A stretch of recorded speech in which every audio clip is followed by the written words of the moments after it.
अजीज़ तलबा और तालिबात, Farooq foundation online school के ज़रिए यकसा नसाब के मुताबिक तालीम हासिल करें।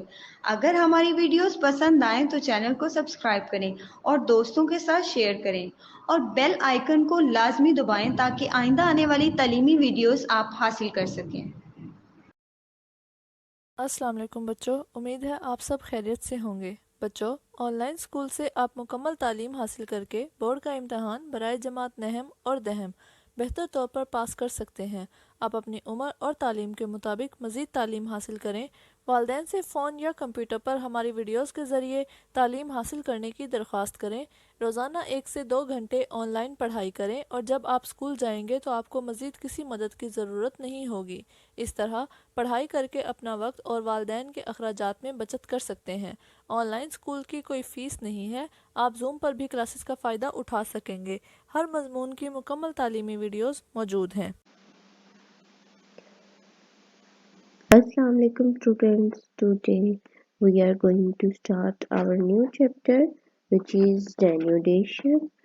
So what does denudation means? Denudation means destruction, breakdown, change in natural form or original form. ठीक है, किसी भी माउंटेन की या किसी भी रॉक की ब्रेक डाउन को या हम कह लेते हैं डिस्ट्रक्शन को या उसकी जो नेचुरल शेप है, जो उसकी फॉर्म है, नेचुरल फॉर्म है, जो अपने रियल फॉर्म है, उसमें चेंज जो है वो डेन्यूडेशन कहलाता है। ये चेंज किन वजह से आता है? इसमें डिफरेंट एजेंट्स शामिल होते हैं, जिनमें हम कह सकते हैं पानी है और हमारे पास एयर है। ठीक है, इनकी वजह से या किसी ग्लेशियल एक्शन की वजह से माउंटेन्स की रॉक्स की ओरिजिनल फॉर्म में चेंज हो जाना, उनका टूट जाना, ठीक है, डेन्यूडेशन कहलाता है। यहाँ पर हम अपने पहले टॉपिक पर आ जाते हैं, डेन्यूडेशन एंड इट्स टाइप्स। अच्छा जी, यहाँ पर हम देखते हैं कि डेन्यूडेशन को क्या लिखा हुआ है इन्होंने। Destruction of earth upper surface and the appearance of the surface of underground areas is known as denudation. ऊपर वाली सरफेस पे जो रॉक्स हैं उनका डिस्ट्रक्शन उनकी हो जाना, उनका ब्रेक डाउन हो जाना, रिमूवल हो जाना, ऊपर से हट जाना, और जो नीचे वाली जो रॉक्स हैं अंडर सरफेस अंडरग्राउंड रॉक्स हैं जो उनका अपेयर हो जाना, उनका अपेयर हो जाना, नजर आना, डेन्यूडेशन कहलाता है। As soon as internal forces of earth expose an area of its surface, some external factors, for example rivers, glacier, wind, heat of the sun and frost, start to level the surface by one and torn process and transport the debris from its original place to new one. जो internal forces हैं अर्थ की, वो जो है वो अपनी underground surface को expose करती हैं। ठीक है, इसमें बहुत सारे एक्सटर्नल फैक्टर्स इन्वॉल्व होते हैं, जिनमें रिवर्स, ग्लेशियर, विंड्स और हीट ऑफ द सन और फ्रोस्ट एक्शन जो है वो अपना रोल प्ले करता है। ये अर्थ सरफेस को लेवल भी करते हैं बाय वन एंड टॉन, यानी ऊपर वाले हिस्से को खुर्च कर उसको हटा देना। ठीक है, और जो वो डेब्रिस, जो वो खुरचा हुआ मटेरियल होता है, जो इरोडेड मटेरियल होता है, उसको किसी और जगह ट्रांसपोर्ट कर देना, अपने साथ उसको पहले लेकर ट्रैवल करना और फिर किसी जगह पर उसको छोड़ देना, और वो नई रोक बन जाएगी जहाँ भी वो मटेरियल जो है वो ट्रांसपोर्ट होगा। ठीक है, तो वहाँ पर न्यू शेप में कोई ना कोई रोक बन जाएगी जहाँ पर भी वो ट्रांसफर होगा। This process of on and on the surface and transportation of debris is known as denudation. इस सारे प्रोसेस को हम क्या कहते हैं? डेन्यूडेशन कहते हैं। The term denudation or destruction is used for all those vectors which turn the earth's surface, waste the earth's material and transfer it to some other place. The following are the three types of denudation. There are also known as the methods of denudation. हमने पढ़ लिया कि denudation क्या है। denudation किसी भी rock को या किसी भी अर्थ सरफेस की ओरिजिनल फॉर्म से उसका न्यू फॉर्म में चेंज हो जाना, या अंडरग्राउंड सरफेस से कोई भी रॉक जो है उसके ऊपर से रॉक का ख़त्म हो जाना और अंडरग्राउंड रॉक का अपीयर हो जाना डेन्यूडेशन कहलाता है। और जो वो इरोडेड मटेरियल होता है, जो टूटा हुआ मटेरियल, खुरचा हुआ मटेरियल होता है, वो किसी दूसरी जगह जाकर ट्रांसपोर्ट हो जाता है, ठीक है, डिपॉजिट हो जाता है, जो नई शक्ल में एक रॉक बन जाती है या कोई भी फॉर्म बन जाती है। इन सारे प्रोसेस को हम डेन्यूडेशन कहते हैं। और डेन्यूडेशन की 3 टाइप्स हैं, या हम 3 मेथड्स भी कह सकते हैं। फर्स्ट इसमें वेदरिंग है, इरोजन है और मास वेस्टिंग है। 3 इसमें टाइप्स हैं। वेदरिंग को हम पढ़ेंगे। Weathering क्या है? It is a process in which rocks are broken into small pieces. This process is directly or indirectly more dependent on weather conditions. इसमें इन्होंने कहा कि rocks broke हो जाती हैं, broke down into small pieces, छोटे छोटे pieces में. This process is directly और immediately indirectly more dependent on weather conditions. यानी कह रहे हैं कि नाम से जैसे जाहिर है कि weather आया है इसके नाम में, ठीक है, तो ये वेदर कंडीशन मौसमी हालात पर डिपेंड करती हैं। हीट ऑफ द सन, सन की हीट पर, and precipitation, precipitation means rainfall और स्नो, यानी वाटर किसी भी फॉर्म में जब आसमान से ज़मीन की तरफ गिरता है उस प्रोसेस को हम प्रेसिपिटेशन कहते हैं। In addition to heat and precipitation, some other factors which cause weathering are gases in atmosphere. Heat और precipitation की बजाय के अलावा भी जो एजेंट्स हैं वो हैं गैसेस, और गैसेस जो हैं वो एटमॉस्फेयर की गैसेस हैं। फ्रोस्ट एनिमल्स, फ्रोस्ट एक्शन होता है एनिमल्स एंड प्लांट्स, एनिमल्स और प्लांट्स भी इसमें रोल प्ले करते हैं। Following are the 3 types of weathering. Weathering की भी 3 टाइप्स है। ये हमने पढ़ा कि ये डेन्यूडेशन की एक टाइप है वेदरिंग, और वेदरिंग की आगे 3 टाइप्स है। First one is physical mechanical weathering. Physical weathering mostly occurs in cold and dry areas. Cold और ड्राई एरियाज में होता है ये mostly. In dry and hot desert areas temperature increases prominently at daytime and decreases at night. Desert areas जो हैं, सहराई इलाके हैं, रेगिस्तानी इलाके जो हैं, वहाँ पर दिन में ज़्यादा टेम्परेचर जो है वो इंक्रीज करता है, ज़्यादा होता है दिन के वक्त, और रात के वक्त कम, जब वो जल्दी कम हो जाता है। It results in the expansion and contraction of rocks after one after the other. हमें पता है कि रॉक्स, कुछ रॉक्स टेम्परेचर की वजह से एक्सपेंड करती हैं, फैलती हैं, इनमें एक्सपेंशन होती है, और टेम्परेचर कम होने की वजह से वो कॉन्ट्रैक्ट करती हैं, सिकुड़ जाती हैं, ठीक है, रात के वक्त। Due to this wear and tear process starts in rocks, इस वजह से रॉक्स में तोड़ फोड़ का अमल शुरू हो जाता है।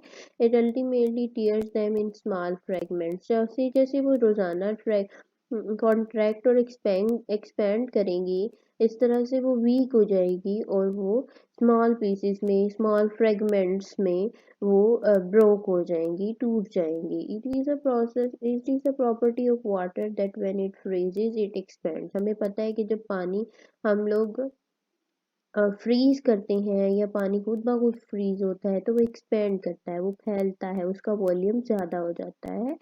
When water enters in the joints, जब भी वो किसी रॉक के जॉइंट्स में होता है, cracks and holes of rocks, it फ्रीजेज and expands. जब भी वो रॉक के क्रैक्स में, जॉइंट्स में या होल्स में होता है, वो फ्रीज होने के बाद एक्सपेंड होता है। अब वो किसी भी बारीक जॉइंट में है, जब एक्सपेंड करेगा तो उस जॉइंट को वो खोल देगा, उस क्रैक को और ज़्यादा बड़ा कर देगा।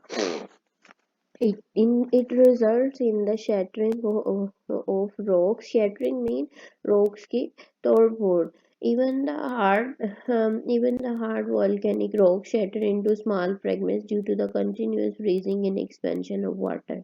बहुत सारी वॉल्केनिक रॉक इस तरह की होती हैं जो बहुत ज़्यादा हार्ड होती हैं, लेकिन इस प्रोसेस के थ्रू वो भी टूट जाती हैं। At high altitudes, specially in high mountain regions. Altitude हम कहेंगे जो ऊंचाई के इलाके हैं, जमीन से सतह समंदर से ऊंचाई की तरफ जो भी एरिया होगा उसको हम अल्टीट्यूड कहेंगे। हाई ऑल्टीट्यूड मतलब ज़्यादा ऊंचाई वाले इलाके, माउंटेनियस रीजन जो होते हैं। फ्रोस्ट एक्शन इज प्रोमिनेंट, वहाँ पर फ्रोस्ट एक्शन बड़ा प्रोमिनेंट होता है। फैक्टर ऑफ फिजिकल वेदरिंग, अब इसमें भी फ्रोस्ट एक्शन में भी है कि वो जब रात को मौसम ज़्यादा ठंडा हो जाता है तो पानी फ्रीज हो जाता है, वो होल्स को, जॉइंट्स को क्रैक उनमें बड़े कर देता है और इस तरह से रॉक्स टूट जाती हैं। In these areas only on daily basis water freezes at night and melts at day time, रात को फ्रीज हो जाता है और दिन को मेल्ट कर जाता है। In the northern area of Pakistan cross section result in weakening of rocks, frost action की वजह से पाकिस्तान में जो नॉर्दर्न एरिया में रॉक्स हैं वो वीक हो रही हैं। The upper surface of rock put pressure on their lower surface when the rivers, glaciers, and wind transfer the weight of the upper surface of Earth to the another place. Underground rocks appear to Earth's upper side. Due to it, the upper surface undergoes destruction. बहुत सारी जो ऊपर वाली rocks, ऊपर वाली surface पे rocks होती हैं, वो पानी की वजह से, विंड की वजह से, ग्लेशियर की वजह से या किसी और वजह से ऊपर से रिमूव हो जाती हैं। अब उनके नीचे जो रॉक्स हैं वो जो अंडरग्राउंड रॉक्स हैं, ऊपर से वजन हट जाने की वजह से वो रॉक्स जो है वो प्रेशर की वजह से बाहर आ जाती हैं। इसलिए इस प्रोसेस को हम वेदरिंग का नाम भी देते हैं, क्योंकि जो है वो हीट की वजह से या वाटर जो है वो फ्लड्स की वजह से वो ऊपर वाली रॉक रिमूव हो जाएगी, या ग्लेशियर जब मूव कर रहा है, ठीक है, तो उसकी वजह से वो ऊपर वाली लेयर रिमूव हो जाएगी और नीचे वाली रॉक बाहर आ जाएगी। ठीक है, देन हमारे पास सेकंड टाइप है वेदरिंग की, दैट इज केमिकल वेदरिंग। ठीक है, rocks are composed of minerals, हमें पता है कि बहुत सारी रॉक्स मिनरल से मिलकर बनी है। Chemical changes occur in these minerals when they interact with water, oxygen and carbon dioxide.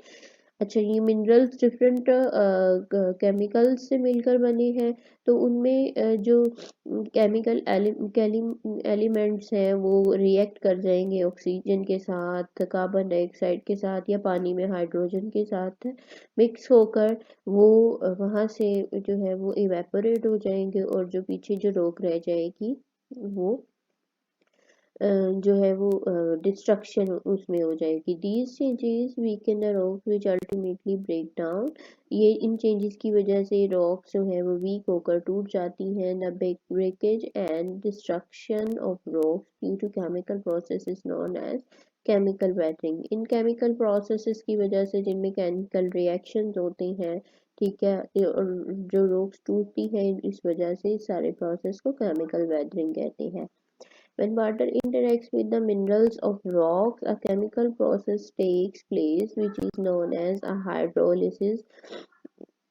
जब वाटर जो है वो रिएक्ट करता है या इंटरेक्ट करता है मिनरल रॉक्स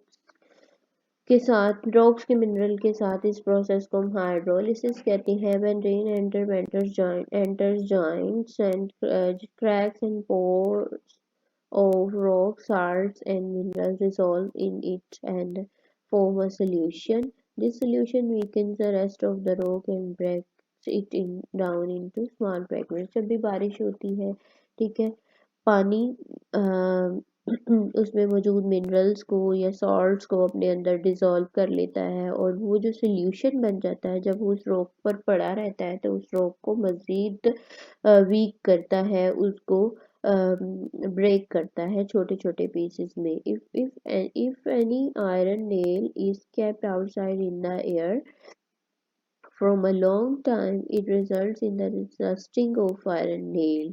हम कोई भी लोहे का कील जो है वो बाहर हवा में रखे तो वो नमी की वजह से उस पर रस्ट आ जाता है, जंग आ जाता है।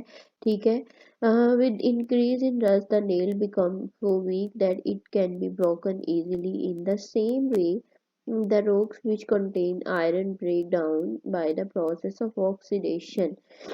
इसी तरह क्या होता है वो कील पड़ा रहेगा जितनी देर हवा में, ठीक है, उसको उस पर रस्ट जो है वो इंक्रीज हो जाएगा और आहिस्ता आहिस्ता वो नील वीक हो जाएगा और उसको तोड़ना आसान हो जाएगा। इसी तरह ऐसी रॉक्स जिनमें आयरन कंटेंट ज़्यादा होता है वो हवा में मौजूद ऑक्सीजन के साथ रिएक्ट करती है और वो वीक हो जाती है, ठीक है, और इस प्रोसेस को ऑक्सीडेशन कहते हैं। Rocks of limestone mainly consist of calcium carbonate. When water falls on these rocks, its acidity brings a chemical change in calcium carbonate. जो भी रॉक्स कैल्शियम कार्बोनेट की बनी होती है, पानी जब भी इन पर आता है तो पानी भी इन कैल्शियम कार्बोनेट के साथ रिएक्ट करता है और एसिडिटी प्रोड्यूस करता है इनके अंदर। Calcium carbonate changes into calcium bicarbonate, और वही कैल्शियम जो कार्बोनेट था वो बाइकार्बोनेट में चेंज हो गया, विच इजीली डिसॉल्व्स इन वाटर। पानी में जो इजीली डिसॉल्व हो जाता है, हल हो जाता है। Water flows and takes away at these minerals, वो आहिस्ता आहिस्ता जब फ्लो कर जाता है, पानी ज़्यादा हो जाता है तो वहाँ से वो वहाँ फ्लो कर जाता है और उन मिनरल्स को अपने साथ ले जाता है। This process is of chemical weathering is known as carbonation. इस प्रोसेस को कार्बोनेशन कहते हैं। आगे थर्ड टाइप हम वेदरिंग की देख लेते हैं, organic and biological weathering. When the roots of trees and bushes reach the cracks and joints of rocks, uh, rocks face unbearable force by growth. जब भी ट्रीज या झाड़ियाँ जो है वो किसी भी रॉक पर ग्रो करती है तो इनकी जो रूट्स होती है वो जॉइंट्स के अंदर पेनिट्रेट करने की कोशिश करती हैं, बल्कि पेनिट्रेट कर जाती हैं और उन जॉइंट्स को और खोल देती हैं, जिस वजह से वो रॉक्स और मज़ीद वीक हो जाती हैं। As a result rocks break down into small fragments, जिसकी वजह से छोटे छोटे पीसेस में डिवाइड हो जाती हैं या टूट जाती हैं। Biological weathering is mainly due to plants, ये ज़्यादातर प्लांट्स की वजह से बायोलॉजिकल वेदरिंग होती है, ठीक है। Different kinds of animals like are rats, rabbits, insects and termites make holes in the rocks of the earth's surface for making their burrows। अच्छा जी, कुछ एनिमल्स होते हैं जैसे आंट्स हमने देखी हैं, रैट्स, रैबिट्स और इस तरह के एनिमल्स वहाँ पर अपनी बोरोज बनाते हैं, बिल्स बनाते हैं, जिससे वो रॉक्स को ब्रेक करती है। By this process of making holes rocks get weakened and break down. इस प्रोसेस के थ्रू भी रॉक्स वीक हो जाती हैं और टूट जाती हैं। In the soil at the surface of the earth there are crawling insects and bacteria। बहुत सारी rocks पर insects होते हैं, bacteria होते हैं। When the organisms respire they release carbon dioxide and water in soil। जब भी वो जो है रिस्पिरेशन का अमल होता है बैक्टीरियाज में या इंसेक्ट्स में तो वो कार्बन डाइऑक्साइड रिलीज करते हैं और वाटर को भी किसी हद तक सॉइल में रिलीज करते हैं। Decay of dead plants and animals produce low intensity carbonic acid which plays an important role in cracking and breaking of specifically limestone rocks. अच्छा जी, एक जो डिकेइंग एनिमल्स हैं, ठीक है, जो एनिमल्स की डेड बॉडीज है वो डिके हो रही होती है, गल सड़ रही होती हैं, तो वो बहुत सारी इस जो है वो गैसेस एक्सक्रीट करते हैं, जिनमें कार्बोनिक एसिड भी है जो बनता है और वो भी रॉक्स को क्रैक बनाने में, उनके रॉक्स में क्रैक बनाने में या उनके वॉर्न एंड टॉर्न अवे में मदद करता है। In this way biological weathering takes place. इसी तरह जो है बायोलॉजिकल वेदरिंग होती है। Biological weathering also occurs by different human activities. अब हमें पता है कि हमारी बहुत सारी एक्टिविटीज होती हैं माउंटेनियस एरियाज में, जैसे माइनिंग वगैरह है, तो इस वजह से ह्यूमन एक्टिविटीज की वजह से भी बायोलॉजिकल वेदरिंग होती है। Humans make artificial products by chemical methods. बहुत सारे केमिकल मेथड्स के साथ हम लोग बहुत सारी आर्टिफिशियल प्रोडक्ट्स बनाते हैं। It causes environmental pollution which later results in acid rain due to which rocks get weakened। बहुत सारी गैसेस हमारी फैक्ट्रीज की वजह से, हमारे जो है व्हीकल की वजह से, कार्स बसेस की वजह से हवा में गैसेस जाती हैं, ठीक है। और वो जब बारिश होती है तो वो बारिश के पानी के साथ मिलकर जो है वो ज़मीन पर गिरती है। तो जब वो रॉक्स पर गिरती हैं तो वो उनके अंदर जो भी गैसेस कंटेंट होता है, जो भी मिनरल्स होते हैं, जो भी एलिमेंट्स होते हैं, वो रॉक्स के साथ रिएक्ट करते हैं और इसी तरह उनको तोड़ फोड़ का शिकार करते हैं। By mining organic weathering occurs by both physical and chemical methods। जो है वो हमें पता है कि ऑर्गेनिक माइनिंग से भी होती है, बायोलॉजिकल वेदरिंग, और फिजिकल और केमिकल मेथड्स के थ्रू भी होती है। Both during mining rocks are broken and it is the physical weathering by digging by hidden layers of rocks are exposed which the undergo chemical weathering। अब हमें पता है डिगिंग की वजह से, माइनिंग की वजह से जो ऊपर वाली रॉक सरफेसेस है वो काफ़ी हमसे रिमूव हो जाती हैं ह्यूमन एक्टिविटीज़ की वजह से, और नीचे वाली लेयर्स जो है वो एक्सपोज हो जाती है। इस तरह से जो ह्यूमन प्रोसेस है या ह्यूमन एक्टिविटीज़ हैं ये वेदरिंग में अपना रोल प्ले करती है। Rocks are also broke down due to agriculture and due to the use of artificial fertilisers. जब भी हम फर्टिलाइजर्स यूज़ करते हैं, खाद यूज़ करते हैं, तो वो खाद में मौजूद जो कंटेंट होता है, मिनरल्स होते हैं, वो रॉक्स के साथ रिएक्ट करते हैं और इस तरह से उनमें तोड़ फोड़ का अमल यानी डेन्यूटेशन शुरू हो जाती है, वेदरिंग शुरू हो जाती है। देन हमारे पास सेकंड जो मेथड था डेन्यूटेशन का वो था इरोजन। इसको हम देख लेते हैं। इरोजन इरोजन मीन्स जो है वॉन एंड टर्न की बातें करेंगे। खुर्च देना, ऊपर से ऊपर वाली लेयर को रिमूव कर देना, ऊपर वाली अर्थ सरफेस को, ये सारा प्रोसेस कहलाएगा removing. The thinning and removal of the earth surface is known as erosion, यानी ऊपर वाली सरफेस का रिमूव हो जाना या उसका थिन हो जाना, पतला हो जाना, इरोजन कहलाता है। This process is mostly done by reverse. ये रिवर्स के थ्रू होता है। रिवर वाटर अपने साथ बहुत सारी ऊपर वाली सरफेस बहा कर ले जाता है, ठीक है। ग्लेशियर्स जो है जब भी मूव करते हैं तो वो अपनी फोर्स की वजह से, अपने वेट की वजह से नीचे वाली सरफेस को इरोड करती हैं। विंड्स की वजह से, विंड्स जब भी ज़्यादा ब्लो करती हैं, ज़्यादा तेज़ी से ब्लो करती हैं, तो ये सॉइल कंटेंट को अपने साथ उड़ा के ले जाती हैं। बहुत सारी रॉक्स को अपने साथ खुरचती रहती हैं बहुत ज़्यादा तेज़ी से जब ये ब्लो करती हैं, स्पीड से ब्लो करती हैं। कोस्टल एंड कोस्टल वेव्स, जब भी कोस्टल वेव्स कोस्टल एरियाज में आती हैं तो वो रॉक्स के साथ टकराएंगी। जितनी ज़्यादा स्पीड से, फोर्स के साथ टकराएंगी, वो उन रॉक्स को ब्रेक करेंगी। Therefore these are known as the factors of erosion। इनको हम factors of erosion कहते हैं। These factors also transport the broken part of rocks from their original place to new areas। वो जो भी मटेरियल होता है जो टूट जाता है, जो वाटर के साथ बह जाता है, विंड्स के साथ उड़ जाता है, कोस्टल वेव्स के साथ होता है, ठीक है, बहता है, ग्लेशियर्स के साथ मूव कर जाता है, ये सारा कहीं ना कहीं जाकर नई जगह पर डिपॉजिट हो जाता है, ठीक है, और नई शक्ल इख्तियार कर लेता है। Transportation is very important in erosion. अच्छा, ये जो इरोजन में सिर्फ ट्रांसपोर्टेशन होती है, ठीक है। It tends to move the material of rocks when this movable material travel over other rocks it breaks them and scratch their surfaces and peel them off. जब ये मटेरियल पानी के साथ, पानी में मूव कर रहा होता है या एयर में मूव कर रहा होता है या ग्लेशियर में मूव कर रहा होता है, तो ये मटेरियल मज़ीद सरफेस को इरोड करता है, ठीक है। जो स्टोन्स वाटर में मूव कर रहे हैं तो वो नीचे से मज़ीद जो सरफेस को मज़ीद इरोड करेंगे, उसको पील ऑफ करेंगे, ठीक है। इस तरह से स्क्रैचिंग करेंगे उनके ऊपर, ठीक है। तो इस तरह से भी इरोजन का प्रोसेस होता है। During transportation small pebbles and boulders collide with each other and ultimately break down into small pieces.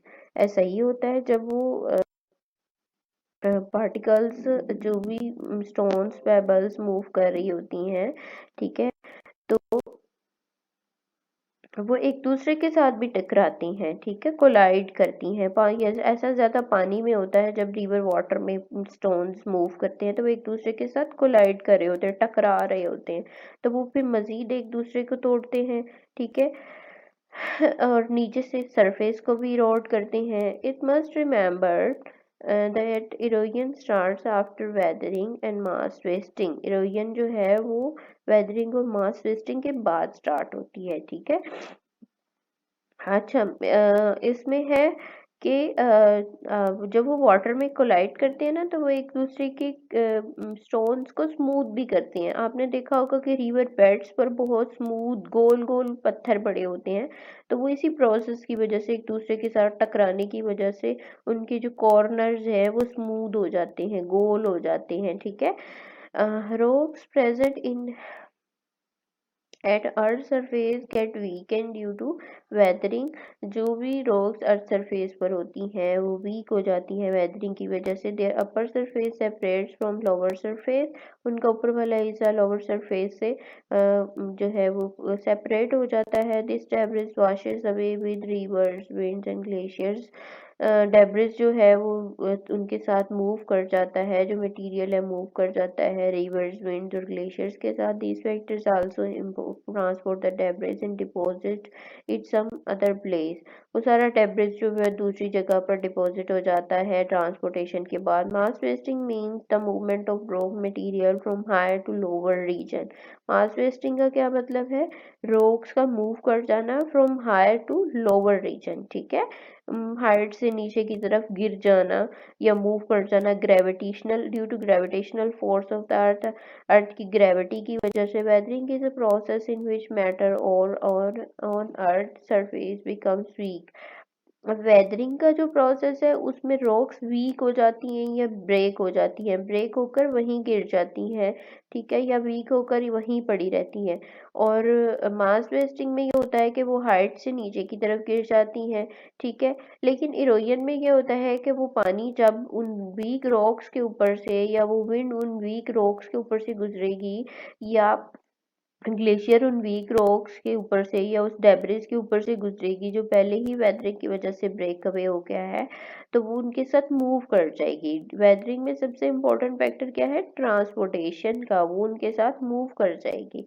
Due to mass wasting this mass move downward. हमने बताया, पहले भी बात कर ली कि मास वेस्टिंग की वजह से जो भी मास होता है वो नीचे की तरफ मूव कर जाता है। अब हम देखेंगे मास वेस्टिंग को, पढ़ेंगे मास वेस्टिंग एक्चुअली में है क्या।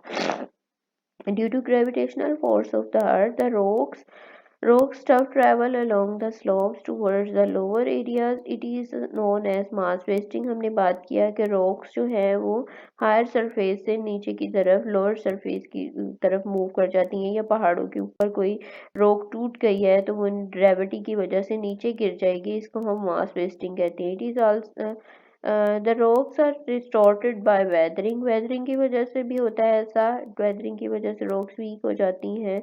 Due to gravitational force the rocks travel faster and steeper slopes as compare to the less steep slopes and this process continues. जहाँ पर ज़्यादा ऊंची रॉक्स होंगी, ज़्यादा स्टीप होंगी, स्टीप से मीन्स जिनमें ढलवान कम होगी, इस तरह की रॉक्स होंगी। एक मिनट। अच्छा, इस तरह की रॉक्स होंगी, ठीक है, इस तरह की जिनमें ढलवान कम होगी। तो जहाँ भी, यहाँ जो भी रॉक यहाँ से ब्रेक करेगी वो नीचे की तरफ मूव करेगी, ठीक है, तो वो ज़्यादा स्पीडी मूव करेगी, ज़्यादा जल्दी से वो ग्रेविटेशनल फोर्स की वजह से नीचे मूव करेगी। लेकिन जिनमें स्टीप ज़्यादा होगी, जो स्टीप कम होंगी, ठीक है, जो रॉक्स इस तरह की होंगी, तो जहाँ पर जो भी रॉक ब्रेक अवे हो गई है वेदरिंग की वजह से, वो ग्रेविटेशनल फोर्स की वजह से नीचे को मूव करेगी, लेकिन ये स्लो मूव करेगी, ठीक है, ये स्लो होगी और ये स्लो होगी और ये फास्ट होगी, ठीक है।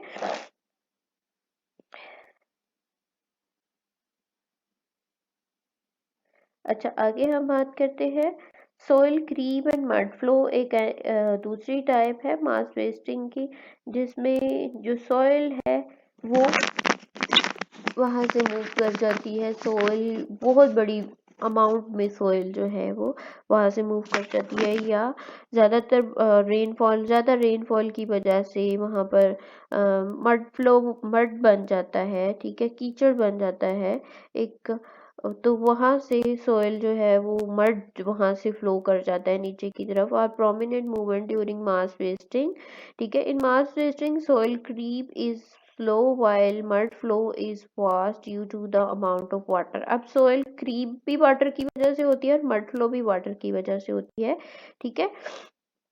अब यहाँ पर आपको मैं समझा देती हूँ सोयल क्रीप क्या होता है, ठीक है। यहाँ पर एक हमारे पास इस तरह का माउंटेन है, ठीक है, बहुत ज़्यादा रेनफॉल हुई तो वाटर जो है वो इसके अंदर पेनिट्रेट कर गया, आपको पता है एब्जॉर्ब कर गया यहाँ माउंटेन पे बहुत ज़्यादा रेनफॉल की वजह से। अब वो वाटर जो है वो करता रहा, तो ये वाटर पेनिट्रेट करता रहा, तो ये जो है सोइल का जितना भी एरिया था यहाँ से, ये यहाँ से हट गया और ये नीचे की तरफ मूव कर जाएगा, ठीक है। एक लैंड मास ही हम इसको कह लेते हैं कि ये नीचे की तरफ मूव कर जाएगा, ठीक है। इसमें वाटर कंटेंट कम होगा, ठीक है। अब मड फ्लो में ये होगा कि ये एक हमारे पास रॉक है, बारिश होती रही, यहाँ पर बारिश होती रही, यहाँ पर कोई डिप्रेशन था, गड़ा था, यहाँ पर वो पानी जमा होता गया, ठीक है। जमा होने के साथ साथ ये जितना भी सॉइल था, सॉइल का कंटेंट था, वो एक मड बन गया, कीचड़ टाइप बन गया, ठीक है। अब वो यहाँ से वो लिक्विड फॉर्म में हो गया, ठीक है, इसमें पानी की ज्यादा कंटेंट में है, वो भी यहाँ से नीचे की तरफ मूव कर जाएगा। अब वो कहते हैं कि ये क्रीप वाली जो मूवमेंट है ये आहिस्ता आहिस्ता मूव करेगी, और मड जो है जाहिर सी बात है वो लिक्विड है तो वो ज्यादा जल्दी मूव करेगा, ठीक है। यहाँ तक हमारी बात समझ में आ गई। उसके बाद हम बात करते हैं, आगे चलते हैं। Soil creep is the slowest movement in mass wasting. जो सॉइल क्रीप होती है वो बाज़ दफ़ा रुक भी जाती है, ठीक है, जिसकी वजह से ज़्यादा नुकसान नहीं होता, स्लो होती है ये ज़्यादा, ठीक है। We can not notice its speed, हम इसकी स्पीड को नोटिस नहीं कर सकते। Soil creep is common in hilly areas and सामी हिली रीजन्स। जो ज़्यादा हिली एरियाज हैं या जो कम हिली एरियाज हैं वहाँ पर ये जो है वो ज़्यादा कॉमन है। Usually in this kind the crack appears in the corners of roads are destroyed. बाज़ दफ़ा ये रोड्स पर भी होता है, हमने देखा होगा कि माउंटेनस एरियाज में पूरा पूरा रोड ही वहाँ से जो है वो मूव कर जाता है, नीचे की तरफ गिर जाता है, उसको हम क्रीप मूवमेंट कहेंगे। The panels of electricity and wires are inclined, उनमें जो भी पैनल्स लगे होंगे, ठीक है, यहाँ पर दोबारा ड्रॉ कर लेते हैं हम लोग। ये हमारे पास माउंटेन थी, ये क्रीप मूवमेंट हो रही थी, ठीक है। ये यहाँ इस सारे इतने लैंड मास ने, इतनी रॉक ने मूव कर जाना था। यहाँ पर कोई भी पोल लगा होगा, बिजली का खंभा लगा होगा, ठीक है, बिजली का कोई भी खंभा लगा होगा, तो जैसे जैसे ये नीचे की तरफ मूव करता जाएगा, ये जो है ये वाला मैस जो है नीचे की तरफ मूव करता जाएगा, तो जाहिर सी बात है वो पोल भी नीचे की तरफ मूव करता जाएगा, तो ये यहाँ से मूव करके यहाँ पे आ जाएगा, फिर आहिस्ता आहिस्ता यहाँ पे आ जाएगा, और इसी तरह ये भी जो है वो उस डिस्ट्रक्शन का शिकार होगा, ये वाला पोल भी, ठीक है। अच्छा, आगे हम बात कर लेते हैं। वी कैन इनकी हमने बात की कि हम स्पीड नोटिस नहीं कर सकते। The panels of electricity and wires are inclined, उसमें पैनल्स जो होते हैं या जो पोल्स होते हैं वो टूट जाते हैं, उनमें जो वायर्स हैं वो भी टूट जाती हैं। Gravitational force of earth plays an important role in the moving stuff, gravitational force इसमें इम्पोर्टेंट रोल प्ले करती है। We also play important role, water also play important role in the soil flow. Mass wasting usually occur in rainy areas. Soil flow happens on sharp slides and within a few hours a portion of mountain flows downward. Soil flow जो हमने mud flow की बात की वही है जिसमें water content ज़्यादा होता है और ये ज़्यादा rainfall की वजह से होता है और ये ज़्यादा जल्दी move कर जाता है।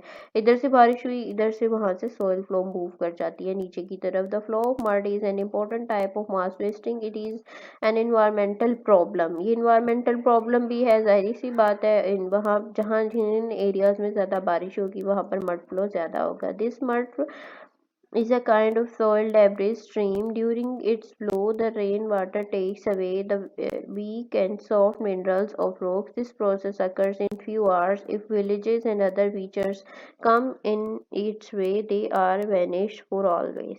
ये ज़्यादातर किनकी वजह से होता है? वाटर की वजह से होता है, और ऐसे एरियाज जहाँ पर सॉइल कंटेंट ज़्यादा होता है और ये बहुत जल्दी होता है, ठीक है, और जो भी विलेजेस और कोई भी फीचर इसमें रास्ते में आता है वो तबाह हो जाता है या बिल्कुल ही ख़त्म हो जाता है उसके नीचे दब के। The falling of big and small rock materials from high to low position is known as landslide. कोई भी रॉक मटेरियल रॉक की फॉर्म में, ठीक है, वहां से नीचे की तरफ मूव कर जाता है तो उसको लैंडस्लाइड कहते हैं। In this type of mass wasting usually the height is more and the slope is also steeper.